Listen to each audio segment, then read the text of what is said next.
तिनका था हमने सवारा, अपनी वो माटी और घर बारा। लुट रहा ये चमन अपना वतन, आंखों से अपनी लुट रहा ये चमन अपना वतन, आंखों से अपनी।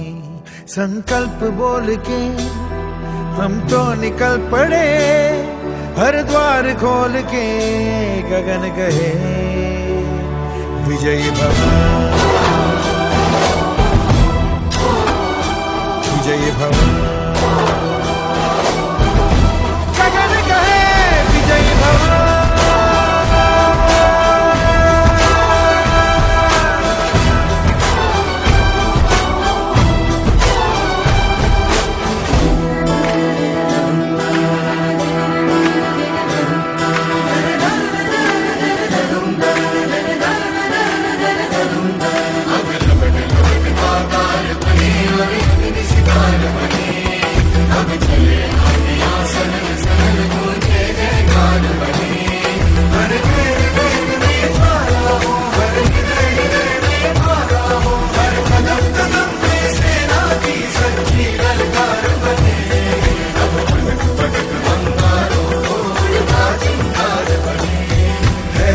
की सुरंग भटकी है रोशनी, है छटपटा रही रोशनी, गगन कहे विजयी भव।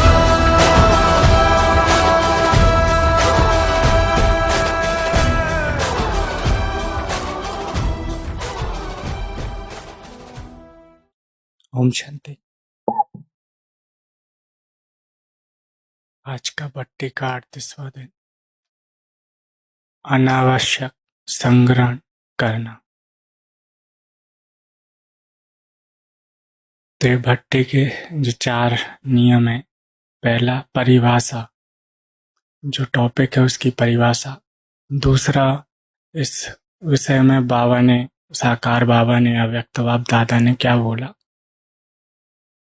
तीसरा है ये विकार किन किन परिस्थितियों में बाहर आता है, उभरता है।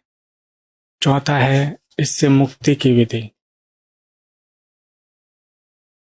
ज्ञान तो हम मुरलियों में बहुत सुनते हैं, बाबा बताते भी हैं कि ये विकार है, ये अवगुण है, आसुरी संस्कार है, लेकिन उसको निकाले कैसे, उसकी विधियां खोजनी पड़ती हैं, और जो बहुत आसानी से तो मिलती नहीं है। क्यों इतने समय से, लंबे समय से चलते चलते चल रहे हैं, फिर भी विकार पीछा नहीं छोड़ रहे। समथिंग इज मिसिंग, कुछ न कुछ हमसे छूट रहा है। एक बच्चा अपने पिता के साथ मेला घूमने जाता है। पिता, मेले में बहुत भीड़ है, भीड़ इतनी है कि पिता अपने बच्चे का हाथ पकड़ा रहता है ताकि बच्चा छूट ना जाए। मेले में घूमते घूमते बच्चा देखता है कि मेले में बहुत अच्छी अच्छी चीजें हैं, बहुत सारी चीजें हैं, और वो चीजें फिर धीरे धीरे उस बच्चे को आकर्षित करने लगती हैं। मेला तो घूमने आए थे, लेकिन फिर चीजों में बुद्धि जाने लगती है कि ये चीज मेरे पास होनी चाहिए, जिससे मैं खेलूंगा, अपने दोस्तों को बताऊंगा। तो पिता तो उसको मेला घुमाने के लिए ले गए थे। तो फिर वो एक दुकान में देखता है बहुत आकर्षित खिलौने हैं, और पिता से हट करता है कि ये मुझे चाहिए। तो पिता भी आसानी से, बच्चा है चलो दिला देते हैं। फिर आगे जाता है, फिर और देखता है कि कहीं कोई लोग गोलगप्पे खा रहे हैं, कुछ कर रहे हैं, और वहीं खिलौने की दुकान है। तो फिर उसे और खिलौने पसंद आ जाते हैं, और फिर पिता से जिद करता है कि ये भी चाहिए मुझे।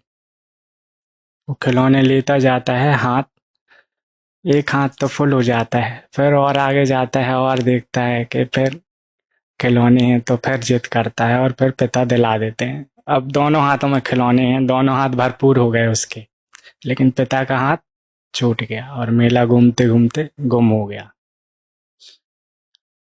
तो ये कहानी हमारे जीवन की है और बहुत सारी चीजें सिखाते हैं कि जब हम दुनिया में, बाबा ने हमको भेजा था इस मेले में घूमने के लिए, एंजॉय करने के लिए, इस ड्रामा में हम एंजॉय करना तो भूल ही गए, इस दुनिया के आकर्षण में ही इतने रम गए कि यही चीज हमें अच्छी लगने लगी। और जो पिता का हाथ था, बुद्धि रूपी हाथ था, वो स्थूल चीजों में, स्थूल संग्रहण में वो हाथ छोड़ दिया और अब भटक गए। और अभी तक वो बच्चा भी भटका ही हुआ है। बाप भी ढूंढ रहा है, बाप ने तो ढूंढा ही हुआ ही था, पकड़ा हुआ था, लेकिन छुड़ाए किसने? इच्छाओं के बस। तो इस विकार की परिभाषा कहें तो परिभाषा ये है कि आवश्यकता से अधिक संग्रहण करना। जितना आवश्यक है उतना तो हम कर ही लेते हैं, क्योंकि मन का एक स्वभाव है कि वो जो उसे करना है वो कर ही लेगा। लेकिन कहीं न कहीं अनावश्यक चीजें एकत्रित करने लगते हैं और ये विकार तो बहुत सूक्ष्म हो जाता है। खासकर दुनिया की तो बात नहीं कर रहे हैं, दुनिया से तो आ गए, ब्राह्मण बनने के बाद ये विकार बड़ा सूक्ष्म रूप ले लेता है और बड़े दूसरे दूसरे रूप में प्रकट होता है। सबसे मुख्य रूप है इसका कि प्रकट होता है सेवाओं के, है ना। और ये विकार दो प्रकार से देखेंगे हम, कि एक तो स्थूल रूप से भी हम कैसे संग्रहित करते हैं और सूक्ष्म में भी संग्रहण करते हैं ना। स्थूल में तो स्थूल वस्तुएं आ गई ना, और सूक्ष्म में कुछ ऐसे आसुरी संस्कार जो हमारे हैं नहीं, उनको भी हमने समा के रखा। तो अव्यक्त बाप दादा की 3 मुरलियां हैं, तीनों में लगभग एक 71 की मुरली, एक 72 की, एक 75 की, है ना।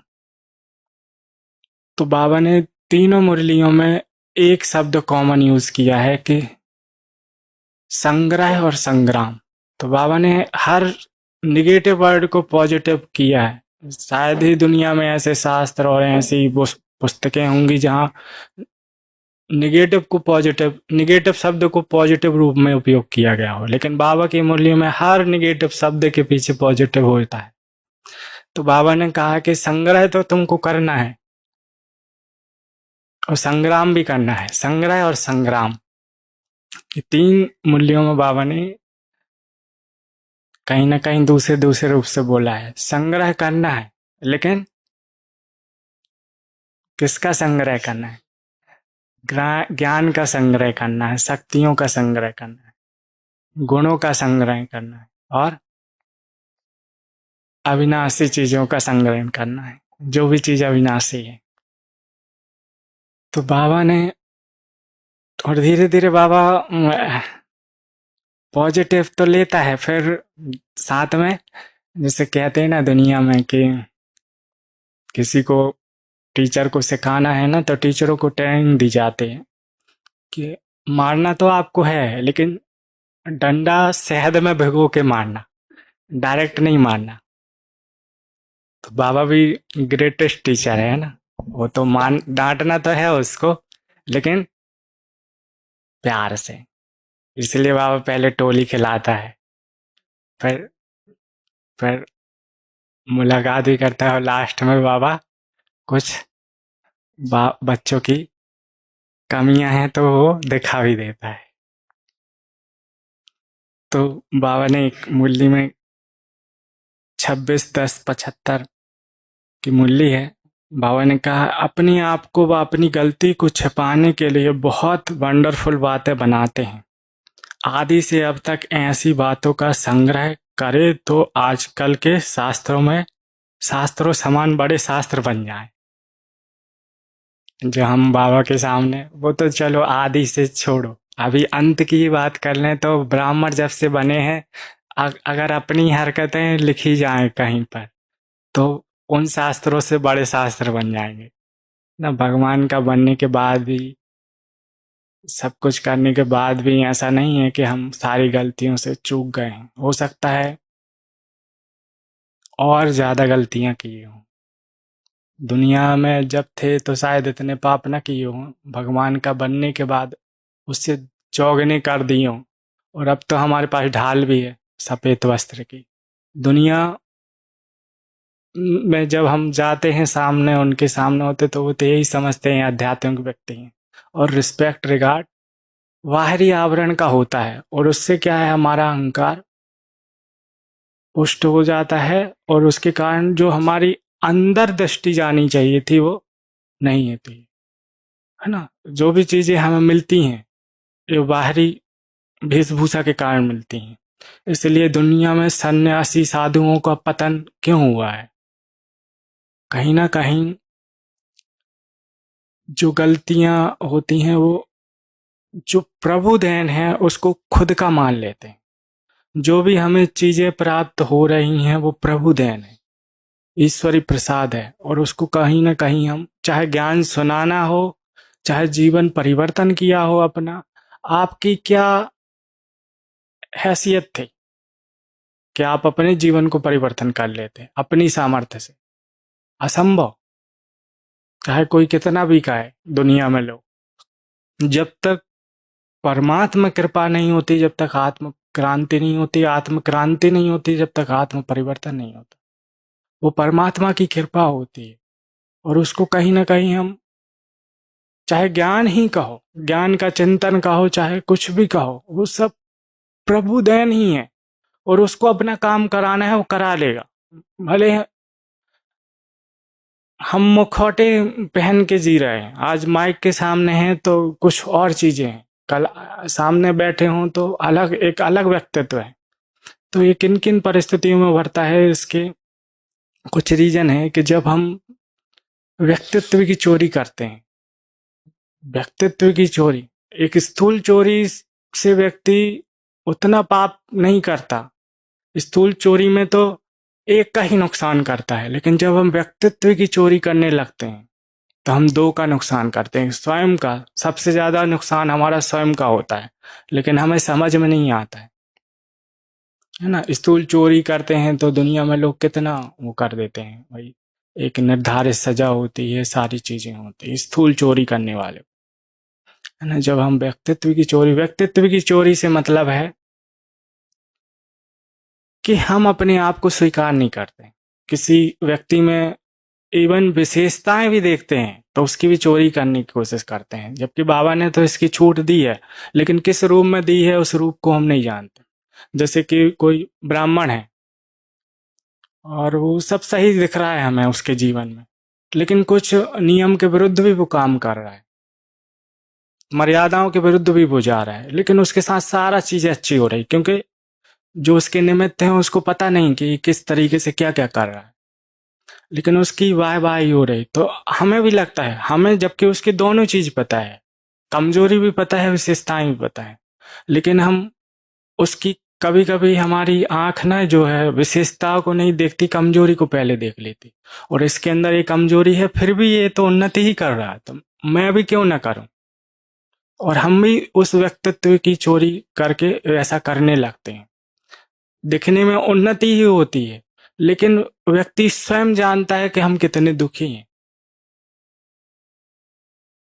ब्राह्मण बनने के बाद भी मैं तो दुखी हूं, ये स्वीकार न करना भी एक अहंकार है, और हमारे विकर्म बढ़ते ही जाते हैं। इस कहीं ना कहीं इस ब्राह्मण जीवन में हमने स्थूल प्राप्तियों को ही मतलब परमात्मा प्राप्ति समझ लिया। ये एक भ्रांति है, सूक्ष्म, बहुत सूक्ष्म। स्थूल में हमें लोग रिस्पेक्ट रिगार्ड करने लगते हैं, वाह वाही होने लगती है, एक सम्मान की दृष्टि से लोग देखने लगते हैं। वो बिल्कुल भी, ये एक बहुत सूक्ष्म माया वर्तमान समय हमारे साथ है। आज लोग मतलब बाबा के समय तो बाबा ने किन किन परिस्थितियों से पार किया, विघ्न डाले लोगों ने। अब वही लोगों ने जिनने विघ्न डाले, लंबे समय तक चलते चलते लोगों को पता चलने लगा कि ज्ञान बहुत ऊंचा है, लोग उन्नति कर रहे और दूसरों को सुधार भी रहे। और धीरे धीरे धीरे धीरे जैसे देखा जाए कि इन 38 दिनों में प्रेजेंट बिल्कुल प्रैक्टिकल है कि 38 दिनों में देखा जाए टॉपिक के 4 नियम हैं और 5वां नियम भी कल भाई जी ने बताया था परसों, सुशील भाई जी ने। तो कहीं ना कहीं भट्टी में एक दिन सही चला, दूसरे दिन भी सही चला और बीच में कहीं ना कहीं माया घोटाला कर देती है और वो जो 4 नियम है वो गायब हो जाते हैं, है ना। बीच में कुछ और ऐड हो जाता है। तो ये अभी की कहानी नहीं है, ये अनादि से चला आया है। सतयुग में हम कैसे थे, पर द्वापर से वो सीढ़ी का खेल हर जगह लागू होता है, यहीं बस नहीं। तो कई चीजें हमें दिखती हैं लेकिन कई चीजें दिखती नहीं हैं और हम भ्रांति में भटक जाते हैं। और कहीं ना कहीं इस ब्राह्मण जीवन में पुरुषार्थ के मार्ग में भी एक और सूक्ष्म माया है। विकार का कनेक्शन सिर्फ एक कोई पर्टिकुलर यही विकार नहीं है कि सिर्फ व्यक्ति संग्रहण करता है, इसके पीछे बहुत सूक्ष्म है। एक ही विकार है और जड़ एक ही है, ये सारे उसके टाल टालियां हैं, पत्ते हैं ना। तो पुरुषार्थी व्यक्ति को कभी कभी हम कॉपी करने लगते हैं और इसके लिए बाबा ने क्या छूट दी है, लेकिन इसको समझा नहीं है। पुरुषार्थ में भी हम सोचते हैं कि ये व्यक्ति ऐसा ऐसा स्थूल में कर रहा है इसलिए इसे इसे अध्यात्म में ये प्राप्तियां हो रही, ऐसा बिल्कुल भी नहीं। अगर हम दादियों के जीवन को देखें तो दादी प्रकाश मणि का जो मुख्य वो था सेवाओं का विस्तार। दादी प्रकाश मणि ने जब सेवाओं को ही इतना प्रेम कर लिया कि उनमें सेवा के प्रति इतना प्रेम उत्पन्न हो गया कि सारे गुण आ गए उसके कारण। सेवाओं एक चीज पकड़ा उन्हें और एक चीज के तह तक गई वो। तो सेवाओं का विस्तार तो हुआ, साथ में और भी विशेषताएं उनकी आ गई जीवन, है ना। ये विशेष गुण था उनमें सेवाओं का। दूसरा, दादी गुलजार को देखे तो शांति प्रिय थी वो, मौन उनको बहुत प्रिय था। लेकिन वो उस मौन में इतनी गहरी चली गई कि बाकी सारे गुण आ गए। तो बाबा भी मुरली में कहता है ना कि एक गुण को पकड़ लो तो सारे गुण आ जाएंगे, लेकिन हम उल्टा करते हैं। हम जो हमारे अंदर अवगुण है उनको दूर करने की कोशिश करे रहते हैं और जो हमारे अंदर विशेष गुण है वो भी धीरे धीरे समाप्त हो जाता है। धीरे धीरे फिर हम अवगुणों को ही दूर करने लगते हैं। दूसरे प्रकार से समझे कि कमरे में अंधेरा है तो हम सोचते हैं अंधेरे को बाहर निकालने की कोशिश करें, जबकि ये बिल्कुल भी असंभव है। हमें लाइट दीपक जलाने की जरूरत है अंधेरे में और अंधेरा ऑटोमेटिक गायब हो जाएगा। जैसे दादी जानकी के जीवन में देखे तो हम उनको ज्ञान से बहुत प्रेम था, है ना। मुरली बाबा, मुरली मधुबन। लेकिन इसका मतलब ये नहीं कि सिर्फ वो ज्ञान ही ज्ञान करते थे, बाकी चीजें भी होती थी, लेकिन उनकी रुचि ज्ञान में थी। तो उस ज्ञान में इतनी गहरी चली गई वो कि सारी चीजें ऑटोमेटिक आ गई, उनको खुद भी नहीं पता चला। ऐसे ही हम यहाँ जमीन में अगर खोदें तो हो सकता है इधर माउंट है, पानी 300-400 फीट के नीचे निकले, लेकिन पानी है नीचे। दूसरे जगह खोदे तो हो सकता है 50 फीट में भी पानी निकल आए, तो पानी तो है ही है नीचे। ऐसे ही हमारे अंदर सारे गुण समाये हुए हैं, बाबा ने कहा, लेकिन कोई एक गुण को पकड़ के हम उस गुण तक पहुंच सकते हैं, सारे गुण तक। और हम कोशिश गुणों को, अपनी विशेषताओं को देखने की नहीं करते। पुरुषार्थी जीवन की बात करें, हम अपने अवगुण को ही कभी कभी पकड़ लेते हैं और उनको दूर करने के बजाय हम किसी के साथ सामने जाते भी हैं ना तो अपनी अवगुण बताएंगे कि मेरे अंदर ये कमी है, तो वो सामने वाला और आपको अहंकारी बना देता है कि ये अच्छी बात है ना, आपको दिख तो रहा है कम से कम।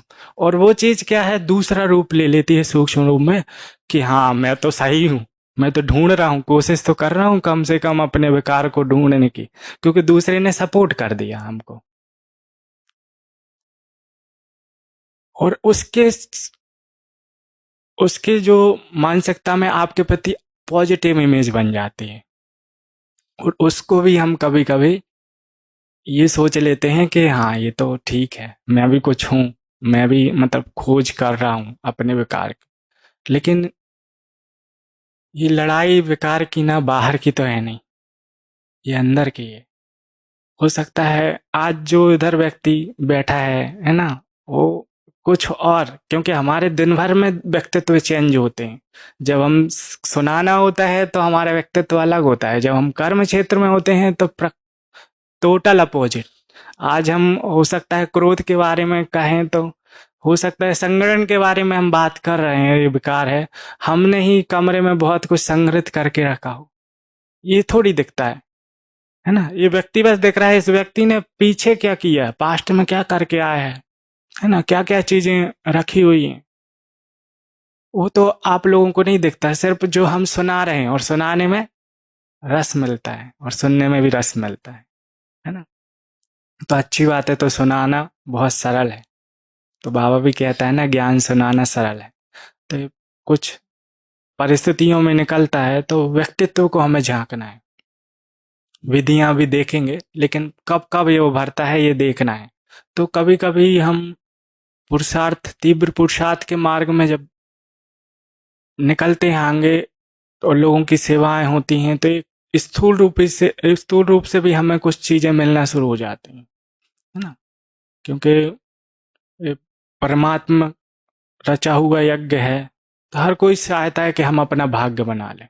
और कभी कभी समथिंग इज मिसिंग, मिसअंडरस्टैंडिंग हमको हो जाती है, और हम सेवा के बहाने कईयों की इच्छाएं तृप्ति करने लगते हैं, स्थूल भी और सूक्ष्म भी। स्थूल में जैसे कभी कभी हमें लगता है कि फलाने सेंटर में कोई बहन है, उसके पास साधन सुविधाएं नहीं है ना, और तो हम उन्हें साधन सुविधाएं देना शुरुआत कर देते। क्या बाबा को नहीं पता? क्या जिस टीचर बहन ने उसको भेजा, क्या उसको नहीं पता कि इसको कितनी सुविधाएं देनी? कभी कभी हमने अपने जीवन में कुछ ऐसी चीजें की। एक बार क्या हुआ कि सेंटर में बहुत शुरुआत में, उस समय तो फोन नया नया आया था, 2010 2009 की बात थी। फोन नए नए आए थे उस समय, और जहाँ जिस गांव में हम थे उधर सेंटर खुला ही था, 1-2 साल हुए थे, और कुछ दो बहनें आई थी उधर। तो हम तो बहुत छोटे थे उस समय, शायद 11th क्लास में थे। तो फोन नहीं था उधर, तो मुझे लगा, फोन तो हमने भी नहीं देखा था तब तक। तो काम करते थे हम कहीं किसी दुकान में ऐसे ही। तो मुझे लगा कि एक एग्जाम था, तो वो दीदी कहीं बाहर सेवा में गई थी, तो उनने मतलब हमको छोड़ दिया सेंटर में, बोले सेंटर आप देखना। और नेक्स्ट दिन हमारा एग्जाम था, अगले दिन ही हमारा एग्जाम था। तो हमने कहा कि बाबा कल तो पेपर, और साल भर तो कभी कोई पढ़ता नहीं है स्टूडेंट, मैं हम तो पढ़ते नहीं थे। एग्जाम के एक दिन पहले ही सोचा था बस इसी में झंडे गाड़ देंगे, क्योंकि बाबा साथ है ना। बाबा का सहयोग कब लेते हैं? जब परिस्थिति में होते हैं, परेशानी में होते हैं। तो हमने कहा सेवा तो है, दीदी को मना भी नहीं करते थे, क्योंकि और मौका मिल गया अभी बहाना ना पढ़ने का, वो तो सेंटर में जाने की छूट थी। तो सेंटर में था मैं, तो हमने बाबा के कमरे, अकेले ही थे, तो बाबा के कमरे में बैठा था। तो बोला बाबा से कि कल का एग्जाम बस निकलवा देना। क्या करूँगा, कहीं से भी फोन, दीदियों को फोन ला के दूंगा, मोबाइल दूंगा, ताकि से उनको परेशानी ना हो अलग अलग, क्योंकि उनको एसटीडी जाना पड़ता था, मार्केट में था, दूर था। तो मैंने कहा कल का सिर्फ एग्जाम ठीक हो जाए। और गलत चीजों में बाबा को ज्यादा उपयोग किया है अपने जीवन में। तो एग्जाम तो था अगले दिन। तो क्या हुआ, कोई टीचर जो हमारे एग्जाम हॉल में थे, वो टीचर शायद हमको जानती रही होगी, लेकिन हम कभी नहीं। क्योंकि जो हमारा दोस्त था वो उनकी कोई खास थी, और उसके साथ हम घूमते थे, तो वो उसने हमको देखा होगा कहीं, एग्जामिनर टीचर थी जो। तो उसने क्या किया, हम तो कर रहे थे अपना, लेकिन हमको बहुत फ्रीडम दे के रखा था। और जो सबसे जो टॉप करता था उसकी कॉपी लाके मेरे को दे दी उन्होंने। हाँ, ये तो बड़ा क्योंकि हम तो कभी अपने मन से कभी चीटिंग नहीं किए, लेकिन हमने कहा प्रभु कृपा हो गई। अब टीचर ही ने ला के दिया है, इसमें तो हमारा कोई दोष नहीं है। तो टीचर ने ला के दिया तो बहुत सबसे अच्छा जो जिस सब्जेक्ट में हमने अच्छी पढ़ाई की थी ना, जिस सब्जेक्ट में हमने साल भर बहुत मेहनत की थी मैथमेटिक्स में, तो उसमें तो हमारे 90 नंबर आए। और जिस सब्जेक्ट में हमने कुछ भी नहीं पढ़ा था उसमें 93 आ गए। और जिसकी कॉपी से कॉपी की थी तो वो दुखी इसलिए था बाद में, क्योंकि उससे ज्यादा हमारे आ गए। तो खुशी खुशी गया वापस। फिर एक मोबाइल की दुकान में हमारा दोस्त था, तो उससे अब पैसे तो हमारे पास नहीं थे, तो मैंने उससे बोला कि जितने मोबाइल हैं आपके पास सारे दे दो। मैं दीदी इधर नहीं आ सकती, मैं ले जाऊंगा उधर और उनको दिखाऊंगा और कौन सा चाहिए। उस समय ये एंड्रॉयड नहीं था, है ना, फीचर फोन चलते थे, कीपैड, वो छोटे, और वही खरीदना बहुत मुश्किल होता था उस समय, तो हमारे लिए बहुत बड़ी बात थी वो। तो हम लेके गए सारे मोबाइल। दीदी तो चौंक गई कि कहाँ से इतने सारे मोबाइल लेके आए। तो और उनको बोला कि आप चूज कर लो इसमें से कौन सा आपको चाहिए, जो भी चाहिए, जबकि पैसे कुछ भी नहीं, लेकिन एक निर्भयता पता नहीं कैसी थी, वो भगवान से डायरेक्ट कनेक्शन हो गया था ऐसा लगता था। तो मैं कहा साहब सब कुछ खरीद सकता हूँ मैं, कुछ भी असंभव नहीं। पैसा कुछ भी नहीं था, लेकिन लोग उसको विश्वास था जिस भाई से लेके गया था मोबाइल। तो वो दीदी ने बोला नहीं चाहिए तो नहीं, कुछ भी नहीं चाहिए। मैंने कहा आप रख लो। फिर भी जबरदस्ती दे के रखाया उनको। और फिर बाकी वापस करके आए, एक ही ले लिया उन्हें। वो 1100 रुपये कुछ का था वो, उस समय पैसे नहीं थे। फिर धीरे धीरे माता जी को बताया कि ऐसा दिया, तो वो तो और खुश हो गई, चलो कुछ अच्छा तो किया, है ना। क्योंकि हमेशा जिद हम करते थे अपनी कुछ चीजें लेने के लिए, है ना, लेकिन खुशी हुई उनको शायद, तो उनने पैसे दे दिए बाद में। और बाद में हमने जाकर उसको पैसे दे दिए। लेकिन कुछ समय के बाद सेंटर में, मतलब फोन को लेके ही दो बहनों के आपस में झगड़ा हो गया, उसी फोन की वजह से। तो अपना भाव तो था कुछ करने का, सेवा के उससे, लेकिन उसी फोन को लेके बाद में कुछ ऐसी चीजें हो गई कि एक बहन सेंटर छोड़ के चली गई। तब थोड़ा उतनी समझ तो उस समय नहीं थी, लेकिन ये कभी कभी हम भावनाओं में इतने बह जाते हैं कि कहाँ क्या करना है, कहाँ क्या नहीं करना है, और वो चीज भटक जाती है, जिससे हम अपना तो नुकसान करते हैं, साथ में दूसरे के नुकसान नुकसान करने के पात्र ही बन जाते हैं। तो बाबा ने कहा कि दान पात्र को देख के करना है। कभी कभी इस यज्ञ में भी हम आंख बंद करके, हो सकता है दूसरी आत्माओं का क्या उसके पीछे इंटेंशन है, आपकी दी हुई चीज का किस प्रकार से उपयोग करना है, वो सब छोड़ के हम भावना में इतने बह जाते हैं कि किसी की इच्छा है या सेवा है वो भी भूल जाते हैं। कभी कभी किसी की इच्छाएं पूर्ति के लिए हम कुछ कर देते हैं, दे देते हैं। ऐसी बहुत सारी चीजें हुई बाद में, और जो धीरे धीरे, हमें कठोर भी नहीं बनना है। फिर कहीं जरूरत है तो इसका मतलब ये नहीं कि करना नहीं है, करना है, लेकिन समझ का उपयोग करके, क्योंकि बाबा ने दोनों चीज की फ्रीडम दे रखी इधर पे। हो सब सकता है बाबा कई बार मूल्य में धीरे से इशारा देता है कि आपने किसी को दान किया और वो जाके शराब पी लिया, तो क्या बना। ये बाहर की बात नहीं कर रहा बाबा, कहीं ना कहीं मूल्य कौन सुनता है, हम ब्राह्मण बच्चे सुनते हैं, और ये हमारे अंदर की ही बात हो रही कि कभी कभी हम किसी की इच्छाओं को ही तृप्त कर देते हैं, जिसके कारण वो विरोधी बन जाता है, और कहीं ना कहीं बाबा से ही उसका कनेक्शन टूट जाता है। तो हमें सेवा करनी है बाबा से कनेक्शन जुड़ाने की, ना कि छुड़ाने की। एक भाई बहुत सेवा करता था समर पे, 16 साल से सेंटर में बहुत सेवाएं किया, है ना, लेकिन दीदी ने कभी मतलब उसको मोबाइल नहीं दिया। उस समय एंड्रॉयड फोन आ चुके थे, उस तब की बात है ना। दीदी ने उनको उसको मोबाइल नहीं दिया, क्योंकि जो हमारे आसपास रहते हैं वो हमें अच्छी तरह से जानते हैं।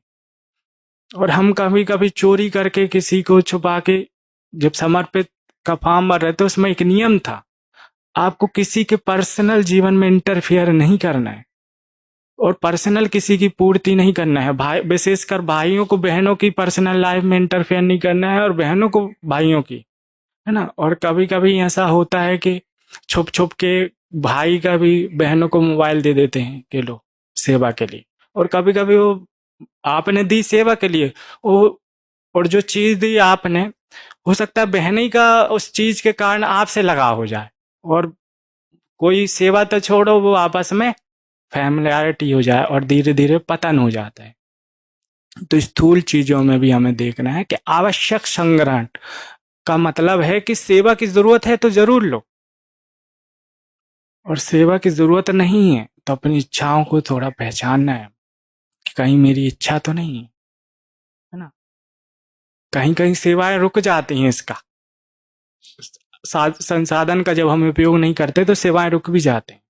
तो उस भाई को किसी भाई ने मोबाइल दे दिया, उसके पास था ऑलरेडी, छोटा फोन था लेकिन एंड्रॉयड फोन दिया, तो उसके बाद उसकी सेवाओं में, सब सेवाओं में चिड़चिड़ापन, बहनों के साथ आनावानी होना शुरू हो गया, मतलब खुद कुछ दिन बाद। और चूंकि हम उसी फील्ड से थे तो मोबाइल लोगों की देखने की आदत थी हमारी, क्या क्या वो देखते हैं वो भी देख लेते थे, क्योंकि बचपन से सीधे काम सीधे तरीके से नहीं करते थे, सीधे काम भी टेढ़े तरीके से करते थे। तो थोड़ी सी लड़ाई हुई, उस भाई ने जाके शादी कर ली। लोगों ने तो यही सोचा कि सेंटर में खटापटी हो गई इसलिए, ऐसा बिल्कुल भी नहीं था, क्योंकि हमने खुद मोबाइल देखा हुआ था, असली फिल्में देखना शुरू कर दिया था उसने, और रूप क्या बना कि लड़ाई हो गई, झगड़ा हो गया, इसलिए शादी कर ली। तो हर एक विकार के पीछे बहुत बड़ा विकार सूक्ष्म रूप से दमन किया हुआ है। और कल की मुरली में बाबा ने कहा था, काम विकार आदि मध्य अंत दुख देता है, और प्रमुख रूप से वो कई कई रूप में प्रकट होता है, कभी हम पहचान नहीं पाते। चाहे ये संग्रहण करने की वृत्ति का हो, चाहे समाने की, कुछ भी समेटने की, कुछ भी, कभी कभी शक्तियां भी विपरीत हो जाती हैं, है ना। और बाबा ने इसी मूल्य में कहा था, संग्रह करना है लेकिन अच्छी चीजों का, और संग्राम करना है ना, माया से लड़ना है उसकी चीज, लेकिन हम उल्टा कर दिए हैं, संग्रह कर लें, जो एकत्रित कर रहे हैं वो मायावी चीजें हैं, और जिनसे दूर हो रहे हैं वो प्रभु, ज्ञान, योग, सेवा, धारणाएं, इनसे हम दूर हो रहे हैं। भले वर्तमान में हम कह रहे हैं कि सेवाएं हो रही हैं, लेकिन कहीं ना कहीं वो सेवाएं की चीजें ही हमारे आत्मोन्नति में बाधा बन गई हैं। हाँ, दूसरों के लिए तो हो सकता है उन्नति का साधन हो, ये मोबाइल है, हो सकते हैं और भी लोग सुन के उन्नति कर रहे हैं, बहुत सारी चीजें कर रहे हैं, लेकिन इससे दुर्गति भी हो रही। और जिस प्रकार माया का साम्राज्य स्पीड से बढ़ रहा है ना, उसी प्रकार ब्राह्मणों का पतन भी स्पीड से बढ़ रहा है, जो देखने में आ रहा है वर्तमान समय, है ना। क्योंकि कहीं ना कहीं संग्रह सूक्ष्म जो दमन किया हुआ है ना, संसार को हमने बिना झांके जब इस ज्ञान में आ जाते हैं तो ऐसा होता है ना। तो दूसरी चीज है कि बिना, है ना, तृष्णाओं को दुष्पूर है, तृष्णाएं बहुत दुष्पूर है, उसको आसानी से समझा नहीं है, और हम सोचते हैं कहीं ना कहीं कि भगवान हमको मिल गया है, ये भ्रांति है। उसने हमको पाया है, अभी तक एक काम पूरा हुआ, उसने अभी तक हमको पाया है, इधर आने के बाद हमारी रिस्पॉन्सिबिलिटी है उसको पाने की। और कहते हैं कि संसार में जब भगवान मिल जाता है तो सारी तृष्णाएं क्या होती हैं, समाप्त हो जाती हैं, स्थूल रीति बस से नहीं, अंतर मन से वो खत्म हो जाते हैं, जड़ से खत्म हो जाते हैं। तो कहीं ना कहीं वो खत्म नहीं हुई है, उसका कारण है कि अभी हमने उसको पाया नहीं, और ये इस भ्रांति में है कि क्योंकि सारे सारे ब्राह्मण परिवार ने हमको एक थप्पा लगा दिया है कि आप भगवान को पालिए। एक ड्रेस बदलने से, भेष बदल लेने से, देश बदल लेने से भगवान को पा लेना संभव था, तो किसी व्यक्ति ने कहा है कि ड्रेस गधे को पहना दो, वो भी भगवान को पालेगा, वो भी आध्यात्मिक बन जाएगा। तो ये एक छोटा सा परिवर्तन है और इसके कारण प्राप्तियां बहुत हो रही हैं, और यही हमारे लिए माया का रूप बन गई। हमने छोटा सा परिवर्तन किया है, सिर्फ 0.1% भी नहीं है ना। भगवान जिसको मिल जाए संसार में, क्या उसकी इच्छाएं दुनियावी चीजों को पाने की होती है? लेकिन अभी भी हमें ये स्वीकार करना पड़ेगा कि इच्छाएं हैं, चाहे वो किसी भी रूप से प्रकट हो। बड़ा सेंटर मिल जाए, बड़ा स्थान मिल जाए, मधुवन में रहने मिल जाए, ये मिल जाए, वो मिल जाए, ये सुविधा हो जाए तो सेवाएं बढ़ जाएं, ये मिल जाए तो ये हो जाए। कहीं ना कहीं इच्छाएं हैं, और वो सेवाओं के लिए नहीं है, वो हमारी पर्सनल इच्छाएं हैं, जो दुनिया में हमारे कमी रह गई है। दुनिया में कमी रह गई थी, जिनको देखा नहीं है हमने अपने लौकिक जीवन में। कभी भी 1 साल में तो कहो, कभी भी इतने कपड़े नहीं होते थे हमारे पास जितने आज हैं। ऐसे माहौल में कभी हमने देखा भी नहीं, ऐसे रहने का स्थान हमने नहीं देखा अपने जीवन में। इतनी सुख सुविधाएं हमने कभी नहीं देखी, इस जीवन में तो देखी नहीं। लेकिन ये प्रभु देन है, और कभी कभी चीजें आसानी से मिलती हैं ना, तो उसका मूल्य कम हो जाता है।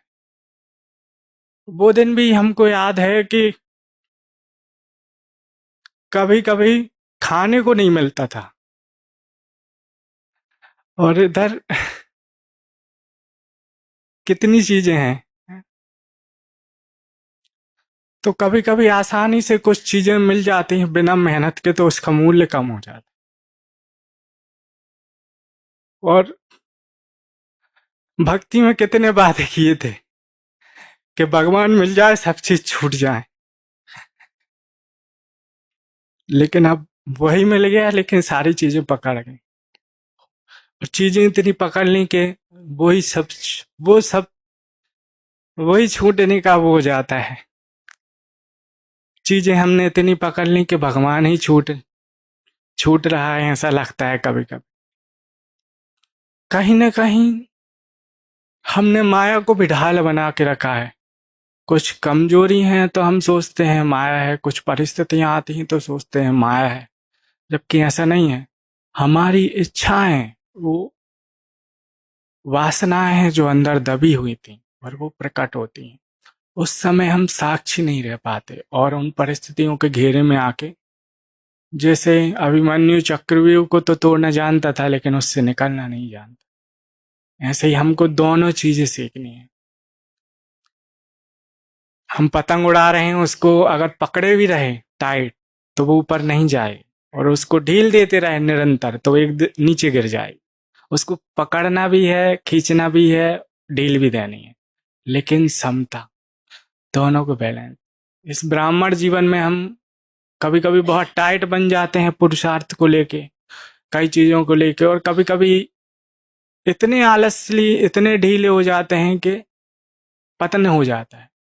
तो दोनों चीजों का बैलेंस रखना, तब उन्नति होगी। और कभी वर्तमान समय एक वो विधि में देखेंगे, लेकिन एक चीज अति आवश्यक हो गई है, बाह्य मुक्ता से थोड़ा अंतर्मुखी बनना है। चाहे कितना भी हम हर विधि अपनाए हों, अपने जीवन का है कि जब तक साइलेंस में जाके अपनी खोज नहीं करते, तब तक परिवर्तन असंभव हो जाता है, मुश्किल हो जाता है। तो थोड़े समय के लिए हमें कुछ चीजों से डिटैच होना है, कुछ चीजों से, मतलब कि अच्छी चीजों से नहीं, कुछ जो दिनचर्या है ना उसमें थोड़ा परिवर्तन करना है, अलग जाके। तो जो है ना, तृष्णाएं जब हमारी अंदर दमित होती हैं, तब ये विकार उभरते हैं। और विकार का संबंध सिर्फ एक ही पर्टिकुलर विकार नहीं, कोई दूसरा विकार भी सारे विकारों को आकर्षित कर देता है। जैसे बाबा ने मुरली में कहा ना कि एक ज्ञान का जो अच्छा है देवी गुण, वो आपके सारे देवी गुण ले आएगा। वैसे ही एक विकार बहुत सूक्ष्म है। आज हम सोचें, थोड़ा बोला झूठ बोल देते हैं, है ना। थोड़े मोड़े क्या, थोड़ा थोड़ा थोड़ा करके वही हथौड़ा बन जाता है बाद में। आज किसी ने फोन किया और संसाधन है हमारे लिए, लोग किस लिए फोन किए पता नहीं, और हम कभी कभी झूठ बोल देते हैं कि हम फलानी जगह है। हो सकता है उसको आवश्यकता थी हमारी, लेकिन हमने झूठ बोल दिया। अब वो हो सकता है हमारे लिए छोटी सी गलती हो कि मैंने तो सिर्फ स्थान का झूठ बोला कि मैं फलानी जगह हूँ, लेकिन वो बहुत बड़े झूठ है। हमारे लिए गलत है तो गलत है, उसमें कोई परसेंटेज नहीं है ना। किसी ने चोरी की है तो चोरी होती ही है कि 50% चोरी की है, 10% चोरी की है। या मैं ज्ञानी बना हूं तो 10% ज्ञानी हूँ, 20% अज्ञानी हूँ। या तो दो ही चीज है, मध्यम वर्गीय कोई माध्यम नहीं है, मध्य में रहने का कोई वो नहीं है। या तो आप चोटी में हो या नीचे हो, या आप झूठ बोल रहे हैं या सच बोल रहे हैं, दो में से एक है। दो नाव में बाबा ने कहा ना कि जब पैर रखते हैं तो क्या हो जाएंगे, चिर जाएंगे। वैसा ही हमने आधा अभी भी पैर अपनी कलियुगी दुनिया में रखा हुआ है, संसार में रखा हुआ है, और आधा ब्राह्मण जीवन में। इसलिए हमारी उन्नति नहीं हो रही। कहीं ना कहीं हर एक जो तीव्र पुरुषार्थी के मार्ग में है, तीव्र पुरुषार्थ के मार्ग में, हम उनकी बात नहीं कर रहे जिन्हें मतलब जिन्हें इस ब्राह्मण जीवन में इसलिए ब्राह्मण बने कि दुनिया में वो प्यार नहीं मिला, दुनिया में चीजें नहीं मिली, या स्थूल चीजों के कारण ब्राह्मण बन गए। इसमें दो कैटेगरी हैं, एक स्थूल चीजों की अभाव था दुनिया में इसलिए ब्राह्मण बन गए, सारी चीजें प्राप्ति हो गई, है ना। नाम मान चाहिए था किसी को सुविधाएं चाहिए थी, वो भी ब्राह्मण। हम उनकी बात कर रहे हैं जिन्हें प्रभु प्यास थे जन्मों जन्मों से, जैसे स्थूल चीज, स्थूल संसार की बात नहीं कर रहे, स्थूल चीजों की प्राप्ति की जैसे प्यास थे उसकी बात नहीं कर रहे। ये उन आत्माओं की बात हो रही है जिन्हें प्रभु प्रेम के अलावा और कुछ नहीं चाहिए। इस आत्मा की प्यास सिवाय परमात्मा के और कोई बुझा ही नहीं सकता। चाहे कल की मूल्य में बाबा ने कहा है कि कोई भी देहदारी हमारा सागर ही इस संसार को हप कर जाएगा। इस संसार की कोई भी चीजें क्षण भंगुर है, मृत तृष्णा है ना। ये तो सुना है और सुनते सुनते सुनते सुनते रामलीला जैसे हो जाता है। एक गांव में एक बार रामलीला चल रही थी। रामलीला चल रही थी तो रामलीला में अक्सर यही होता है कि लोग सुनने कम सोने ज्यादा जाते हैं, क्योंकि घर में उस समय टीवियां नहीं थी। अब तो टीवी आ गई हैं, उस समय टीवियां नहीं होती तो एंटरटेनमेंट के यही साधन थे। रामलीला लोग जाते थे अपना, वो बिस्तरा लेके जाते थे, है ना। और मैदान रामलीला के बहुत बड़े ही होते हैं, आप सो लेटो पैर फैलाओ कुछ भी करो। तो रामलीला चालू हुई। उधर संवाद था कि धनुष टूटनी थी, सीता स्वयंवर, धनुष रखा था, सारे देवताओं को भी आमंत्रित किया था, उसमें रावण भी आया था धनुष तोड़ने। तो उस रामलीला में रामलीला चल रही थी तो रावण ने उठाया और धनुष तोड़ दिया। तो सब लोग जाग गए उधर जो सोए पड़े थे, क्योंकि अभी तक तो ऐसा हुआ ही नहीं। कभी रावण ने अगर धनुष तोड़ दिया तो रामलीला ही नहीं रह गई वो तो। और सारे लोग जाग गए जो सोए हुए थे। बच्चे तो रोने लगे क्योंकि धनुष टूट गया, और वो भी रावण ने तोड़ा। राम ने तोड़ा होता तो सब सोए रहते, कोई बात नहीं, चलता है, चल रहा है, वैसे ही चल रहा है। लेकिन अभी समय परिवर्तन हो गया। अभी रावण ने धनुष इसलिए तोड़ दिया कि जो संचालक था रामलीला का, उसने 3-4 रामलीला का रावण को पेमेंट नहीं किया था, तो उसने उसका बदला ले लिया। अब वो तो घबराया संचालक, बोले ये तो गड़बड़ हो गया। जनता जनता सारी जागृत हो गई, देख रही है। बच्चे रोने लगे, आवाज होने लगा कि धनुष कैसे टूट गया। तो फटाफट उसने युक्ति रची, पहले तो 4 लोगों को बुलाया, है ना, पहले पर्दा करवाया, फिर 4 लोगों को बुलाया, रावण को अंदर पकड़ो इसको, ये तो रामलीला ही खंडन कर देगा, है ना। पकड़ के उसको अंदर ले गए, दूसरा रावण तैयार किया गया, भाई बदलो इसको। उसने तो धनुष अनाउंस कर दिया, वही वो बच्चों का धनुष था, ओरिजिनल नहीं था, वो तो डुप्लीकेट था। तो फिर दूसरा धनुष रखा गया, फिर दूसरा रावण आया, और असली रावण तो बैठा है अंदर। 4 मुष्टंडे उसको पकड़ के बिठाए। तो रामलीला में जब कुछ हो जाता है तो लोग जागृत हो जाते हैं। ऐसे ही इधर ज्ञानों की चर्चा होते होते होते होते हम सो जाते हैं और फिर कुछ हमें नई चीज चाहिए, है ना। क्योंकि वर्तमान समय ऐसा ही होता है ना, मूल्य क्लास में अच्छी नींद आती है ना, क्योंकि वही रामलीला चल आ रही है ना। वही वही बाबा कहता है मैं आया हूँ तुमको परिवर्तन करने, सत्यों की बात साई देने। और वो शब्द इतने बार रिपीटेशन हो गए हैं कि मुरली मुरली नहीं रह गई, लोरी हो गई। अब मुरली में जो नींद आती है वो शायद बिस्तरे में भी नहीं आए, रात को भी वैसे नींद नहीं आए जो नींद मुरली में आती, क्योंकि एक सूक्ष्म डिपेंडेंसी हो गई है कि हमारे नवीनता बाहर से मिले, और यही पतन का कारण हो रही। मुरली में रस कम हो रहा है, उसका कारण यही है कि हम चाह रहे हैं कि नवीनता बाहर से आए। निरंतर नवीनता बाहर से आ ही नहीं सकती, चाहे कितने भी अच्छे क्लास हो जाए, कितना भी कुछ हो जाए, जब तक स्वयं में नवीनता नहीं आएगी तब तक परिवर्तन नहीं होगा। और इस ज्ञान में निरंतर रस बने रहे, ये भी एक अपने आप में बहुत बड़ा पुरुषार्थ है। और वर्तमान समय तो यही पुरुषार्थ सबसे बड़ा है कि ज्ञान में अपने को उस रस से, जो दिन पहले दिन आपने मुरली जी सुनी थी, जो नशा था, जो उमंग था, जो खुशी थी, जो ताकत मिली थी उस मुरली से, वो अगर हमारे जीवन में दिन दोगुनी रात चौगुनी नहीं हो रही है तो हमारा पतन हो रहा है। और हम इस भ्रांति में हैं कि हम तो ब्राह्मण बन ही गए, हम तो हो ही जाएंगे पास, हम तो पहुंच ही जाएंगे। ये भ्रम है और कुछ नहीं है, क्योंकि खून के आंसू भी यहीं वालों को रोना है, कोई दूसरा नहीं है।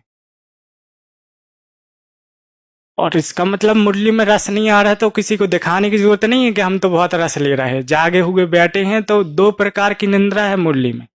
एक तो व्यक्ति आंख खोल के भी सो रहा है, सिर्फ आंख बंद करके सोना नहीं है, आंख खोल के भी सो रहे हैं हम। सुन लिए बाबा ने कहा कि ये चीजें हमारे अंदर नहीं होनी चाहिए, और मुरली के बाहर निकले और वही चीज करना शुरू करते हैं दिनचर्या में। कल की मुरली में बाबा ने कहा दिनचर्या में हम वही गलतियां करते हैं क्योंकि चेकिंग की कमी है। और मुरली का क्या है, दूसरे ने अपने चिंतन से सुनाया, आपने कहाँ किया, दूसरे ने पुरुषार्थ किया सुनाने का, हमने तो पढ़ा नहीं उसको, उसको चिंतन तो हमने खुद नहीं किया। उससे तो जो मुख्य पॉइंट थे हमारे लिए वो तो हमने निकाले नहीं, वो तो सार्वजनिक है। क्लास में तो टीचर सबको एक जैसा पढ़ाता है, लेकिन कौन किस सब्जेक्ट में वीक है वो खुद जानता है स्टूडेंट। इधर दूसरा किसी की वीकनेस नहीं जानता, क्योंकि हर एक व्यक्ति इधर पढ़ रहा है। तो ये विकार बहुत जगह उभरता है, कहीं कहीं मैंपन आता है तो भी ये विकार आता है, कहीं कहीं दूसरों को देख के भी आता है, दूसरा तो ये गलतियां कर रहा है फिर भी इसको सारी चीजें मिल रही, सूक्ष्म उन्नति भी ऐसा लगता है। और वर्तमान समय जो हम देखते हैं कि कभी कभी हम झूठ मूठ का भी हंसते हैं, आंतरिक खुशी नहीं होती है, लेकिन दिखाने के लिए तो हंसनी पड़ेगा, क्योंकि जिनको ज्ञान सुना रहे हैं उनके सामने खुश नहीं रहे तो कैसे सुनाएंगे कि परमात्मा मिला तो खुशी मिलती है ना। किसी को दूसरे को दिखाने के लिए भी हम हंसते हैं। इसका मतलब ये नहीं कि रोने लगना है, रोना है परमात्मा के सामने, है ना। और कभी कभी हम संसार की बहुत बड़ी बड़ी चीजें त्याग कर आते हैं, उस त्याग का फल भोगना शुरू कर देते हैं। लोगों को ये लगता है इसने तो बहुत त्याग किया, चलो इसका कुछ मदद कर देनी चाहिए, और वो करते हैं और उसी स्वीकार कर लेते हैं, है ना। तो ये अब इसकी विधियां क्या हैं, इन विकार तो हैं, मानते भी हैं हमारे अंदर। अब मुक्ति की विधि क्या है। पहली विधि जो है सत्य से सामना, सत्य को झुठलाना नहीं है, अपनी अंदर जो भी चीजें हैं उसको देखना है ये मेरे अंदर है, और उसको स्वीकार करना है, उससे भागना नहीं है, क्योंकि निषेध ही आमंत्रण है ना। एक दरवाजे पे लिखा था इधर झांकना मना है, उधर से एक व्यक्ति गुजरा और उसने देखा नहीं, लेकिन ये पढ़ लिया कि इधर झांकना मना है, लेकिन वो गया, बोले ऐसा क्यों लिखा उधर झांकना मना है, जाके मैं क्यों ना झांक के देखूं।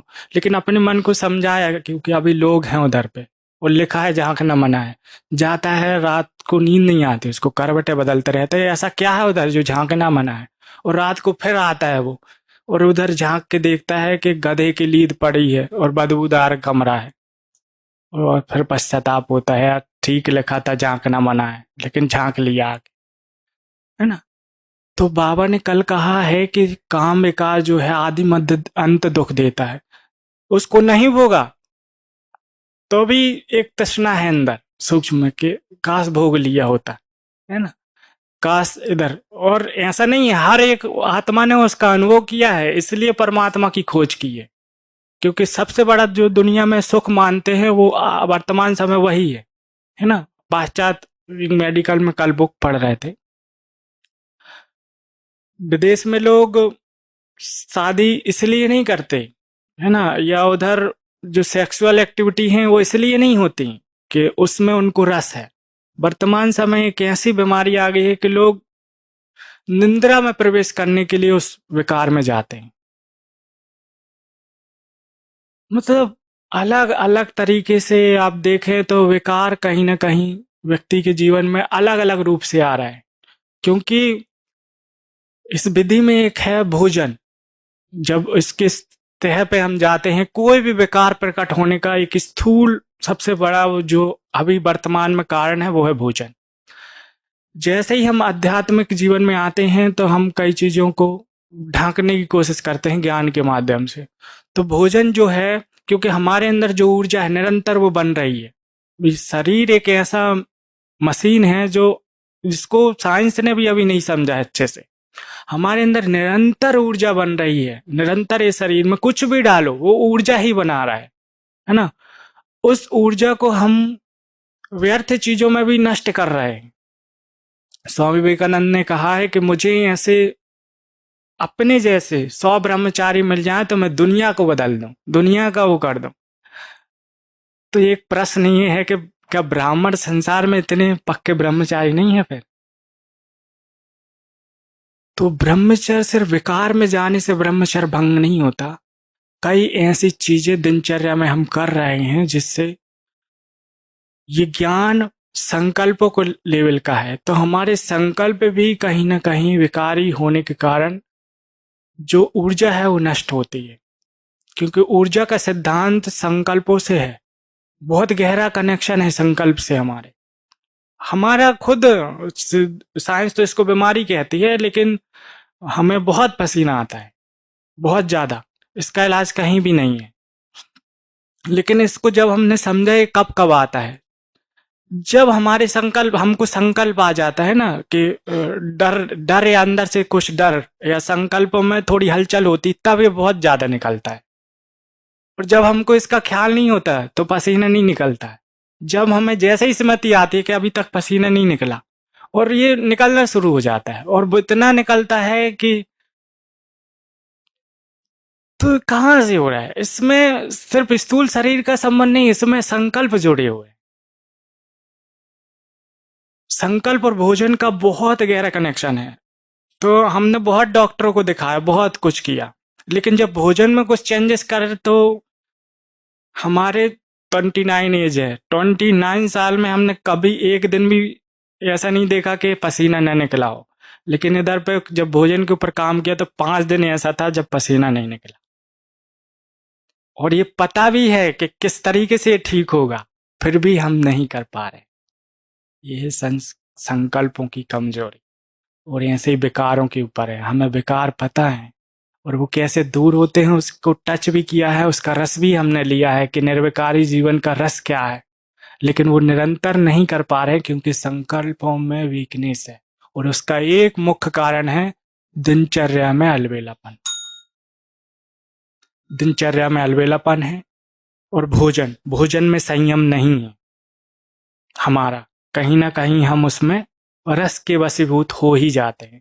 तो ये प्रयोग बहुत सारे हमें करने हैं, और इसके लिए एक चीज है, जब तक हम एकांत में नहीं जाएंगे, अंतर्मुखी नहीं होंगे, जब तक इन विकारों की जड़ से जर्जरी भूत जो कहते हैं कि निर्जरा, है ना, इनकी निर्जरा करने का दृढ़ता से हमें अंतर्मुखी होना पड़ेगा और एकांत का सहारा लेना पड़ेगा।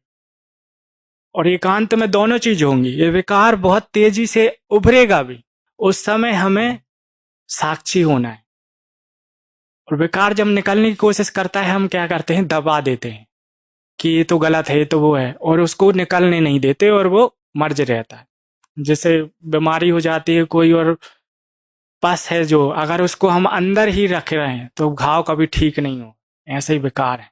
तो ऐसे बहुत सारी विधियां हैं, हम खुद ही ढूंढना है। किसी की विधि, किसी की क्लास हमारे विकारों को विकर सहयोग मिलेगा, सीखने को मिलेगा। हर एक व्यक्ति अपने अपने हिसाब से सामना करता है, लेकिन दूसरे की चीज हमारे काम आए ये होगा नहीं ना। हमें खुद अपना कुछ पुरुषार्थ करना पड़ेगा, खुद खोजनी पड़ेगी विधियां। और विधियां कई रास्ते हैं, है ना। बाबा ने अलग रास्ते अपनाए, दादियों ने अलग रास्ते अपनाए, कुछ महान आत्माओं ने अपने अलग रास्ते अपनाए। हो सकता है दूसरों का रास्ता हमारे काम ना आए, दूसरों की विधियां हमारे काम ना आए, हमें खुद ही विधि ढूंढनी है। क्योंकि बाबा ने एक चीज कही है कि हर एक आत्मा में एक विशेषता है और जो दूसरे से नहीं मिलती, ऐसा भी है। तो उस क्यों ना हम अपने अवगुणों को छोड़ के उस विशेषता को इतनी एक्सपांसन कर दें, इतना बढ़ा दें कि अवगुण के लिए टाइम ही ना मिले, विशेषता ही बढ़ जाए। और विशेषताओं को इसलिए नहीं बढ़ाना है कि दूसरे को दिखाने के लिए। इस मार्ग में माया पल प्रतिपल आएगी, प्रलोभन तो आएंगे, है ना, संसाधन बढ़ेंगे, सुविधाएं बढ़ेंगी, सब कुछ बढ़ेंगे। इसका मतलब ये नहीं कि किसी से घृणा करनी है। आपके पास आता है, जहां जरूरी है दे देने का है, अपने पास संगत करने की जरूरत नहीं है।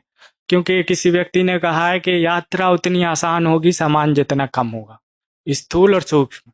इस ज्ञान मार्ग में भी हमारे संकल्प जितने कम होंगे उतनी यात्रा आसान होगी, उधर तक पहुंचना आसान होगा, है ना। और भगवान आया है और हम स्थूल चीजों में लगे रहें तो ये सबसे बड़ी विकट मूढ़ता है हमारे लिए। चीजें तो आएंगी जाएंगी, लेकिन भगवान एक ही बार आता है और एक ही बार चला जाता है। तो उसके जाने से पहले उसको पकड़ लेना है, मेले में खोना नहीं है। मेला में बहुत सारे झमेले होते हैं, है ना। तो मेला मतलब जो मेला बना दे, तो इस मेले से हटके हमें दूसरे मेले में जाना है। मेला मतलब एक से मिलन, परमात्मा से मिलन। और वो तभी हो सकता है जब मेले में रह के उसका हाथ थामे रहे, है ना। और भगवान ने हमारा हाथ पकड़ा है, लेकिन हम चीजों के कारण छोड़ दिए हैं। लेकिन अभी हमें अपना उसका हाथ पकड़ लेना है फिर से, तभी मुक्ति होगी। क्योंकि वर्तमान समय माया के विकट रूप है। जो सेवाओं में हैं, हम जिस भी माहौल में हैं, किसी न किसी रूप से हम माया के इर्द गिर्द हैं और माया के वशीभूत भी हैं। उसको हमें देखना है कि दिनचर्या को चेक करना है कि दिनचर्या में क्या क्या हमसे मिस्टेक हो रही है। और पुरुषार्थ में डल बुद्धि नहीं बनना है, उमंग उत्साह में रहना है। और उमंग ऐसी आत्मा को खोज लेना है जो निरंतर है ना। किसी से अटैच भी नहीं होना है, वो भी नहीं होना है, लेकिन अपनी कमी को ऐसा भी नहीं कि अपने को इतना अकेले ले जाए कि माया बिल्कुल खत्म कर दे, सर्वनाश कर दे। और बाबा ने कहा है कि सबसे पहले माया क्या करती है, तुम्हारी बुद्धि ज्ञान से अलग करती है और संगठन से अलग करती है। तो खोजना है। अच्छा, ओम शांति।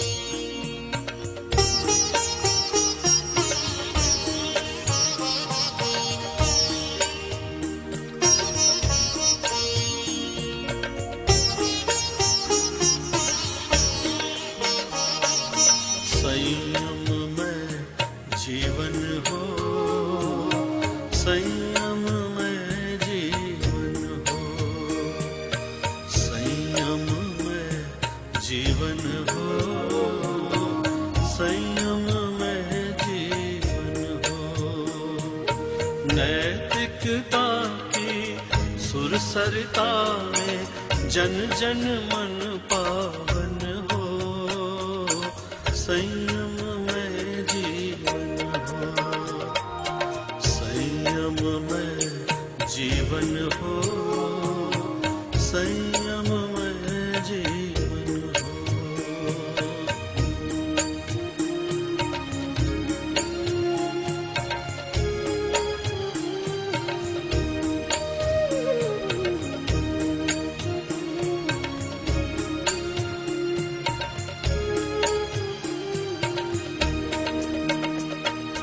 अपने से अपना अनुशासन जीवन की परिभाषा।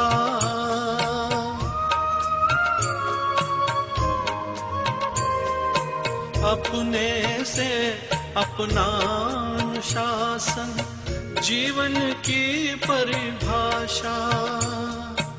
वर्ण जाति या संप्रदाय से मुक्त धर्म की भाषा। छोटे छोटे संकल्पों से, छोटे छोटे संकल्पों से मानस परिवर्तन हो। संयम में जीवन हो, संयम में जीवन हो, संयम में जीवन हो।